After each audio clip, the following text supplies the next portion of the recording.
Okay, we'll take questions for Terry, who has Buster to the left in the back.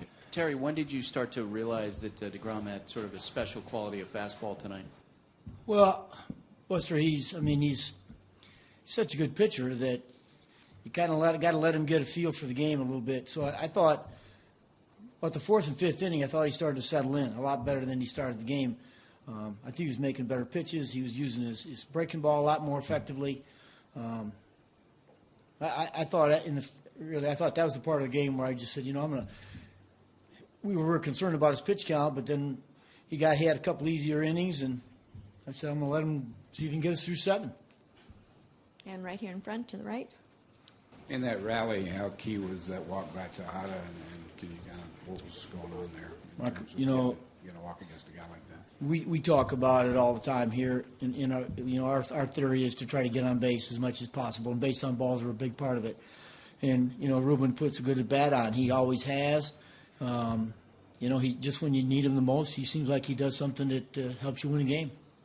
And in the back to the left. Terry, for the months since Wright had come back, it seems like we've just been asking you all the time what you thought you could get from him. To see him in that spot, come through like he did, what was the feeling like just for the team and from you to see that? Well, Dave, we'll go back to his other instances this fall. I mean, his first at bat coming back after being out 4.5 months, he hits a homer, and he just a telltale sign that he's back. The last at bat of the season, almost, was the 3-run homer in the day we clinched. And tonight he's up there in a big spot against a guy throwing 99 miles an hour, and he gets a base hit up the middle and drives in 2 big runs. It's just, that's who he is. I mean, I have no other way to describe it. He's a big-time player, and when you need him, he seems to get the big hit. And here in the front right. Terry, what do you think DeGrom's performance does for a team that hasn't been to this postseason in a long time in terms of mentally and everything else? Well, John, you and I have had this discussion privately. This game is all about confidence. It's all about believing in yourself and knowing that even if your things aren't good, that you can still succeed. And to have him go out there against Clayton tonight and win the game is a huge lift for us. And I think our guys, hopefully they get ready for tomorrow night. But this is a good start to a team that hadn't been in the postseason in a long time. We needed a confidence boost, and Jake gave it to us. And again to the front center. Terry, a couple things. One is you mentioned before the game you want to see how Jake did before you'd say whether he would still be in line to start Game 4 if you wanted him to. Is that still an option, or did he go too far tonight? Billy, as I sit here at this moment, I think he went too far tonight. Okay. He had to work hard. I mean, he worked really hard early in the game, and even though I don't count when we intentionally walk somebody, I don't count those pitches. So, but he still threw 117, 118 pitches. That's a lot of work, for him. And given how you lined up with the left-handers, did that go even beyond in terms of success what you might have anticipated? Well, yeah. I mean, they're our best hitters. And you put him in the game against a great pitcher, and tonight, we have 4 hits, and they had all 4 at one time. So I have all the confidence that they go up there and put a good at-bat on, and that's all you can ask anybody. Against Clayton Kershaw, I said this before the game, he's so good, it really doesn't matter what side of the plate you're on. But if you run all right-handers against him and he gets in a groove, he'll carve you up.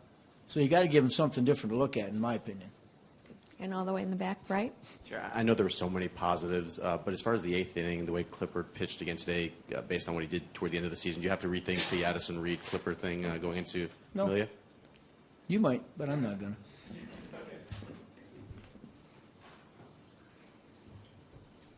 to. Okay. Any last ones for Terry? We'll take 2 more for Terry, and then we've got Daniel Murphy here to the far right. Yeah, I know not much came out of it, but how pleased were you with David's first at-bat there, and just in general, preventing Kershaw from going deep for as well as he was pitching? Well, we're in the dugout, and you're trying to make sure you're trying to enjoy it as during a game. And one of the guys brought up the fact that they thought Kevin did a nice job by seeing if we can strike out enough to get his pitch count up pretty high.